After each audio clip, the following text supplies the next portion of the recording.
मारो खानो पीनो देखे जद लार टपक जावेगी। बाजरा की रोटी और सब्जी में सांगरी, बाजरा की रोटी और सब्जी में सांगरी। मैं तो घणो रका भेणो करा दूध को भी लोणो तने चूटिए को स्वाद चखा।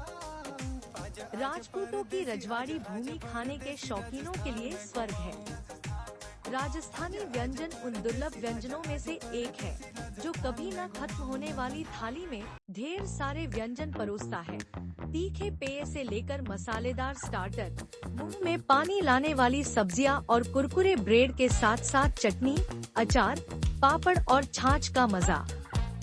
नाजुक मिठाइयाँ और भरपूर कुरकुरे व्यंजन जो आपके मुंह में तुरंत पिघल जाते हैं, उन्हें न भूलें।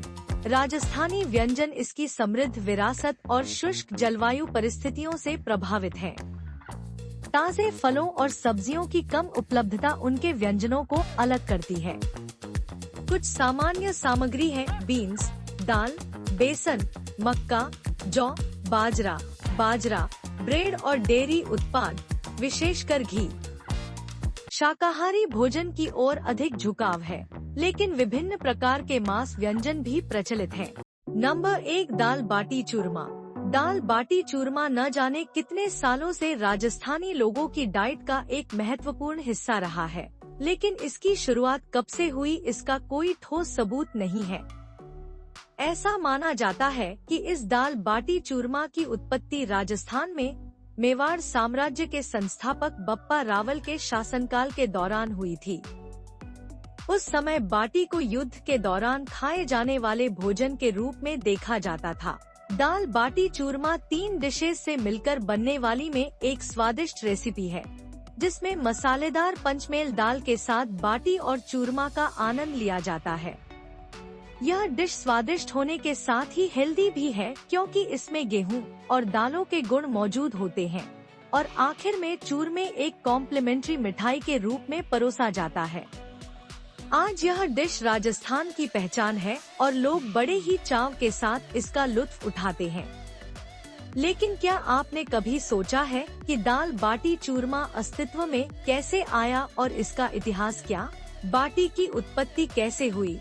ऐसा कहा जाता है कि जंग के मैदान में डटे राजपूत लोग युद्ध के लिए जाने से पहले गुंथे हुए आटे को रेत में दबाकर छोड़ देते थे और जब तक वे लौटते तब तक सूरज की चिलचिलाती धूप से रेत में रखे आटे पककर तैयार मिलते थे। इसके बाद वे इन पकी हुई बाटियों को खोदकर निकालते थे और घी मलकर खाते थे। इसके अलावा बकरी या ऊंट के दूध से बनी दही या छाछ के साथ भी बाटियों को खाते थे। हालांकि बाटी के साथ दाल और चूरमा बाद में जुड़े हैं। पंचमेल दाल की उत्पत्ति कैसे हुई? बाटी के साथ पंचमेल दाल एक तरह का आविष्कार है। माना जाता है कि जब गुप्त साम्राज्य के व्यापारी मेवाड़ में बसे तब से दाल और बाटी का साथ लोकप्रिय हो गया। पंचमेल दाल गुप्तों के शाही दरबार में काफी पसंद की जाने वाली दाल थी। पंचमेल दाल जीरा, लौंग, सूखी लाल मिर्च और अन्य मसालों के तड़के वाली 5 दालों का एक सरल और पौष्टिक मिश्रण है। चूरमा की उत्पत्ति कैसे हुई? चूरमा एक ऐसा मीठा व्यंजन है जिसका आविष्कार गलती से मेवाड़ के गुहिलोट के रसोइये ने कुछ बाटियों पर गन्ने का रस डालकर किया था। यह जानने बाद कि इससे बाटी को नरम बन जाती है, कबीले की महिलाओं ने भी अपने पतियों के लिए बाटी को नरम और ताज़ा रखने के लिए मीठे पानी, गन्ने या गुड़ से बने में बाटियों को डुबोना शुरू कर दिया। आज यह चूरमा के रूप में विकसित हो चुका है, जिसे लोग घी, शक्कर और इलायची डालकर तैयार किया जाता है। नंबर 2, गट्टे की सब्जी। राजस्थानी गट्टे की सब्जी दुनिया भर में मशहूर है। देश के कोने कोने से लोग इस सब्जी को चखने के लिए राजस्थान आते हैं। राजस्थानी खाना स्वादिष्ट होने के साथ साथ अपने पारंपरिक स्वाद को भी बरकरार रखता है। ऐसी ही एक डिश जिसको सुनते ही सबके मुंह में पानी आ जाता है, वो है बेसन के गट्टे की सब्जी, जो कि राजस्थान के मशहूर व्यंजनों में से एक है। बनाने की विधि: सबसे पहले गट्टे बनाने के लिए बेसन में नमक, लाल मिर्च पाउडर, कसूरी मेथी, जीरा, हींग, अजवाइन, दही डालकर गूंथ लेंगे। याद रहे कि आटा इस प्रकार गूंथना है कि वो मुलायम ही रहे। ज्यादा सख्त होने पर गट्टे का वो स्वाद नहीं आएगा जो हमें चाहिए। मुलायम बेसन का आटा गूंथ जाने के पश्चात बेलनाकार आकृति में लोई बना लेंगे। अब इन बेलनाकार लोइयों को एक बर्तन में 3 से 4 कप पानी डालकर 10 से 15 मिनट उबालना है और गट्टे उबालने के बाद उसे थोड़ा ठंडा होने रख देंगे। जब गट्टे ठंडे हो जाए तो उन्हें छोटे छोटे हिस्सों में काट लेंगे। इसके बाद प्याज, अदरक, लहसुन और हरी मिर्च को मिक्सी में डालकर एक पेस्ट बना लेंगे। अब अलग से एक कटोरी दही में आमचूर पाउडर, गरम मसाला, धनिया पाउडर और स्वादानुसार नमक डालकर एक पेस्ट बना लेना है। एक कढ़ाई में तेल डालकर उसमें जीरा, सूखी लाल मिर्च और कसूरी मेथी का तड़का लगाकर उसमें प्याज अदरक वाला पेस्ट डालकर 5 मिनट तक भून लेंगे और तब तक भूनना है जब तक ऊपर तेल न आ जाए। अब इसमें गट्टे डालकर उसे 3 से 4 मिनट के लिए पकाना है और बचे हुए पानी को भी इसमें ऐड कर लेना है। थोड़ा सा पकाने के बाद उसमें हरा धनिया डाल देंगे। नंबर 3, राजस्थानी लाल मांस। हर राज्य की अपनी कोई न कोई लोकप्रिय डिश जरूर होती है। ऐसे ही हम आज आपको राजस्थान की लोकप्रिय डिश के बारे में बताने जा रहे हैं। लाल मांस राजस्थान का लोकप्रिय व्यंजन है जिसे नॉनवेज खाने वाले बड़े चाव से खाते हैं। यह एक मटन करी है। इसे बनाने में थोड़ी मेहनत जरूर लगती है, लेकिन एक बार इसे खाने के बाद आप इसका स्वाद कभी भूल नहीं पाएंगे। जिन लोगों को तीखा खाना पसंद है ये डिश उनके लिए स्पेशल है। राजस्थानी मटन को आप हरी और लाल मिर्च का तड़का देकर बहुत ही आसानी से बना सकते हैं। इस करी का सारा स्वाद ही इसमें पड़ने वाले तीखे मसालों से ही आता है। नॉनवेज खाने वालों को डिश काफी पसंद आएगी। नंबर 4, केर सांगरी सब्जी। देश के अलग अलग राज्यों में कई तरह की सब्जियां मिलती हैं। राजस्थान भी अपने खानपान के लिए काफी मशहूर है। यहाँ का दाल बाटी चूरमा देश भर में लोकप्रिय है। ठीक उसी तरह यहाँ एक ऐसी सब्जी मिलती है जो ना पोषक तत्वों का भंडार है, बल्कि ये सब्जी कहीं और नहीं मिलती आसानी से। हम बात कर रहे हैं केर सांगरी सब्जी की। देखने में ये सब्जी पतली और लंबी बिल्कुल बीन्स की तरह होती है। कहते हैं केर सांगरी सब्जी इम्यूनिटी बूस्ट करने के साथ ही पाचन तंत्र को दुरुस्त रखती है, बैड कोलेस्ट्रॉल को घटाती है। राजस्थान में इस सब्जी को लोग बड़े ही चाव से बनाते और खाते हैं। आपने यदि इस सब्जी को कभी नहीं खाया है तो हम आपको बताते हैं केर सांगरी सब्जी की एक बेहद ही आसान सी रेसिपी। आप भी जब राजस्थान का रुख करें तो इस सब्जी को खरीद भी लें और खाने का लुत्फ भी उठाएं। नंबर 5, प्याज की कचौड़ी। जब राजस्थान की बात आती है तो सबसे पहले वहाँ के खानपान का जिक्र आता है। राजस्थानी पकवान दुनिया भर में राजस्थान की पहचान बन चुके हैं। आज जब दुनिया भर में राजस्थानी लोग राजस्थान दिवस मना रहे हैं तो क्यों न उस खास स्वाद को याद किया जाए तो नाश्ते से लेकर डिनर तक में कभी भी परोसा जा सकता है। जी हाँ, हम बात कर रहे हैं राजस्थानी प्याज की कचौड़ी की।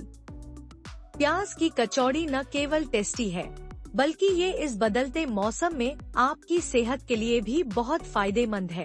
कचौड़ी बनाने का तरीका। तड़का तैयार करने के लिए सबसे पहले घी गर्म करें, उसमें जीरा हींग का तड़का लगाएं। अब इसमें कुटा हुआ धनिया शामिल करें और करीब 38 से 40 सेकंड तक भूनें। जब यह अच्छी तरह पक जाए तो इसमें कटे हुए प्याज शामिल करें और तब तक प्याज को भूनें जब तक प्याज का रंग गोल्डन न हो जाए। प्याज तैयार होने के बाद इसमें लहसुन, अदरक, हरी मिर्च, लाल मिर्च पाउडर और नमक डालकर मिक्स करें। पकने दें और गैस बंद कर दें।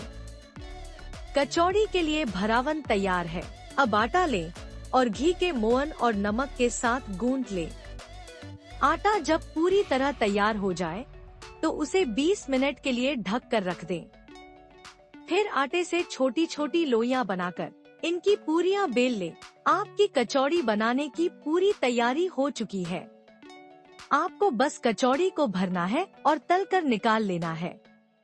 आपकी स्वादिष्ट प्याज की कचौड़ी तैयार है। नंबर 6, राजस्थानी मिर्ची वड़ा। कुरकुरे पकौड़े कचौरी और वड़े राजस्थानी डिशेज में बहुत पसंद किए जाते हैं। इसे घर पर बनाना बहुत आसान है। तो इस जायके के लिए जरूरी नहीं कि आप राजस्थान ही जाएं, बल्कि आप इसे घर पर बिना ज्यादा मेहनत किए आसानी से बना सकते हैं। जैसा कि नाम से पता चलता है, राजस्थानी मिर्ची वड़ा एक पारंपरिक व्यंजन है जिसे हरी मिर्च का इस्तेमाल करके बनाया जाता है, जिसे मसालेदार स्टफिंग के साथ भरकर बेसन के घोल में डुबोया जाता है। राजस्थानी मिर्ची वड़ा एक पारंपरिक व्यंजन है जिसे हरी मिर्च का इस्तेमाल करके बनाया जाता है, जिसे मसालेदार स्टफिंग के साथ भरकर बेसन के घोल में डुबोया जाता है। नंबर 7, राजस्थानी स्टाइल सफेद मांस। राजस्थानी स्टाइल सफेद मांस रेसिपी राजस्थान से आई एक बहुत ही लोकप्रिय डिश है। यह जगह अपनी मांसाहारी ग्रेवी के लिए जानी जाती है, जिसे भरपूर करी में पकाया जाता है। यह खास रेसिपी राजस्थान के लिए एक बहुत ही खास डिश है, क्योंकि इसमें मटन को काजू और बादाम के पेस्ट से बनी एक स्वादिष्ट गाढ़ी ग्रेवी में पकाया जाता है। फिर करी को दूध, दही और क्रीम से और भी समृद्ध किया जाता है। करी में बहुत ज्यादा मसाला पाउडर नहीं डाला जाता है, क्योंकि इसमें केवल दालचीनी, तेज पत्ता और इलायची का इस्तेमाल किया जाता है। राजस्थानी स्टाइल सफेद मांस रेसिपी को फुल्का, तंदूरी रोटी और अचार वाले प्याज के साथ परोसे। नंबर 8, लहसुन चटनी के साथ बाजरे की रोटी। राजस्थान के दिल से सीधे आने वाली ऐसी ही एक डिश है बाजरे की रोटी, जिसे लहसुन की चटनी के साथ परोसा जाता है। मोती बाजरे के आटे से तैयार यह ग्लूटेन मुक्त फ्लैटब्रेड ग्लूटेन संवेदनशीलता से निपटने वाले और वजन पर नजर रखने वालों के लिए एक पौष्टिक विकल्प माना जाता है। खैर, बाजरे की रोटी में रक्त के स्तर और हड्डियों के स्वास्थ्य को बनाए रखने से लेकर प्रतिरक्षा को बढ़ावा देने और मधुमेह को नियंत्रित करने तक के कई बेहतरीन स्वास्थ्य लाभ हैं। यह बाजरे की रोटी आपके लिए एकदम सही है। हालांकि लोग इसके बेहतरीन स्वास्थ्य लाभों के कारण बाजरे को अपने आहार में शामिल कर रहे हैं। आप इस स्वादिष्ट रेसिपी के साथ आसानी से बाजरे को अपने आहार में शामिल कर सकते हैं, जो आंत के स्वास्थ्य, वजन घटाने और स्थिर रक्त शर्करा के स्तर को बढ़ावा देगा। स्वादिष्ट तीखी चटनी के साथ यह सरल व्यंजन आपका भी पसंदीदा होगा। लहसुन चटनी के साथ बाजरे की रोटी उन लोगों के लिए एक बेहतरीन नाश्ता है जो अपने खाने में पौष्टिक भोजन जोड़ना पसंद करते हैं। बाजरे के बेहतरीन मिश्रण से तैयार। नंबर 9, राजस्थानी चूरमा। जब व्रत रखने की बात आती है तो हमारे पास काफी लिमिटेड ऑप्शंस होते हैं। आजकल सावन के व्रत चल रहे हैं, ऐसे में क्या खाएं और क्या नहीं ये समझ नहीं आता है। और जब मीठे की बात आती है तो घर पर बनाने के लिए या तो लड्डू का ख्याल आता है या हलवे का, और दोनों ही खाकर हम सभी बोर हो गए हैं। तो क्यों न कुछ ऐसा खाया जाए जो स्वास्थ्य के लिए फायदेमंद हो और कुछ अलग भी, जैसे राजस्थानी चूरमा। यह झटपट और पारंपरिक राजस्थानी चूरमा रेसिपी आपको शुगर क्रेविंग्स को दूर करने के लिए परफेक्ट है। ये हेल्दी है क्योंकि इसमें सूजी, आटा, दूध, गुड़, घी और ड्राई फ्रूट्स की गुडनेस है, और इसे बनाना भी काफी आसान है। अगर आप राजस्थानी व्यंजनों के शौकीन हैं, तो आप इस राजस्थानी चूरमा रेसिपी को जरूर ट्राई करें। ये वाकई में बहुत स्वादिष्ट बनता है, इसलिए सावन के व्रत के दौरान प्रसाद के तौर पर इसका भोग लगाएं और खुद भी खाएं। नंबर 10, राजस्थानी राबड़ी। रायथाना के निवासियों के लिए राबड़ी वरदान है। सर्दियों में तो राबड़ी और राबड़ी पान करने वाले के ठाठ ही अलग होते हैं। इस रोचक लेख के माध्यम से लीजिए राबड़ी का समग्र और मन को तर देने वाला आस्वाद। मुरधर में जिस दिन मिनखाजून लोक देवी जलमी, उसी दिन एक और अमृत द्रव्य जलमा होगा जिसका नाम था राबड़ी। अयोध्या यदि राजस्थान में हुई होती तो दशरथ के यज्ञ कुंड से प्रकट यज्ञ पुरुष खीर का नहीं, राबड़ी का कटोरा लेकर आता। समुद्र मंथन यदि राजस्थान के रेगिस्तान में हुआ होता तो शर्तिया समुद्र से अमृत की जगह राबड़ी निकलती और राहुकेतु राबड़ी पीकर अमर हुए होते, सूर्य राबड़ी पीकर आकरे हुए होते, चंद्रमा राबड़ी से ठंड पाता और तमाम झगड़े अमृत के लिए नहीं, राबड़ी के लिए हुए होते। वैसे अमृत का डोल डाल किसने देखा, रूप रंग कौन ही जानता है। बस इतना कि अमृत दोष रहित होता है, जैसे अमृत फल आंवला, जैसे निर्दोष अन्न मूंग, जैसे अमृत सहोदर गोदुग्ध, वैसे ही अमृत सहोदरा राबड़ी। राबड़ी सर्वथा त्रिदोष रहित है, क्योंकि वात का शमन बाजरी करती है, पित्त का शमन छाछ और कफ का शमन सांभरिया लूण नमक। राबड़ी नितांत त्रिफला है, हर मौसम के लिए मुफीद। ठंड है तो बलबलती गर्मा गर्म राबड़ी और गर्मी है तो ठंडी राबड़ी। खाने जाने वाले राब के कई आकार प्रकार गिनवाते हैं, मसलन मक्की की राब, जौ की राब, गुड़ की राब इत्यादि इत्यादि। वैसे इनको कौन समझाए कि मक्की की घाट होती है, जौ का गुलीचड़ा और गुड़ से गलवानी। इन्हें कोई राब भले ही कह ले, पर राबड़ी तो एक ही हुई, वह है बाजरे की। इससे इतर न भूतो न भविष्यति। बिहार में अलबत्ता हुई हैं, उनके चर्चे भी खूब रहे, पर राजस्थानी राबड़ी से इनकी क्या समता। हमारी राबड़ी चर्चों से कोसों दूर है। भाषा और संस्कारों की तरह चुप्पे चुप्पे रक्त में घुलती गई, बिना किसी शोर शराबे के। जैसे धन के 3 नाम परस्यो, परसु, परसराम, वैसे ही 3 रूप की हुई बापड़ी बटा डुओ, डबको, कूटी राबड़ी। दुआ उसके हिस्से में आया जिसे राबड़ी नसीब नहीं।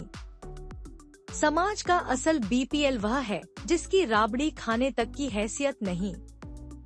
दुआ छाछ के अभाव में पानी में आटा घोलकर बनाया जाता है। डबका पतली राबड़ी जो छाछ में आटा डालकर तत्काल बना ली जाती है, लापसी की जगह थूली की तरह। तीसरी हुई असल राबड़ी। राबड़ी का ठरका ही न्यारा है, बिना ठरके और ठरकाए राबड़ी नहीं बनती। पूरी पाकशास्त्रीय धीमी प्रक्रिया, सुबह विचार करो तो शाम तक बनेगी। सोने के चमकते मोतियों सी बाजरी हो और बनाने वाली चतुर नार हो तो राबड़ी क्षीरोदन को भी लजा दे। ऐसी राबड़ी के लिए बाजरी को हल्के हल्के पानी के छींटों से भिगोया जाता है। इंडियन फूड खजाना एक हाउसवाइफ क्लास के लिए पहल है, जो कि उनके लिए एक सेल्फ इंडिपेंडेंसी के लिए क्रिएट की गई है। इस पहल में हर राज्य से हाउसवाइफ्स कनेक्ट हो रही हैं और साथ ही साथ हर राज्य के खाने को एक ही प्लेटफॉर्म पर दिखा रही हैं। आप कौन से राज्य से इसे देख रहे हैं, कमेंट बॉक्स में जरूर बताएं और इंडियन फूड खजाना का हिस्सा बनने के लिए हमसे संपर्क करें। साथ ही साथ हर राज्य का स्वाद लेते रहें और स्वस्थ रहे, मस्त रहे। राधे राधे दोस्तों।